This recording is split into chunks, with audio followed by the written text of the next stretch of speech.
নমস্কার বন্ধুরা, চলে এসেছি আবার একটা নতুন রেসিপি নিয়ে। আজকে বানালাম বাঁধাকপি আর ডিম ভাপা দিয়ে কালিয়া।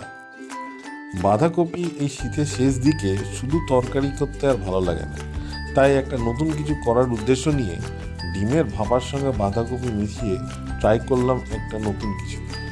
দেখুন তো বাড়িতে তৈরি করে আপনাদের ভালো লাগে কিনা।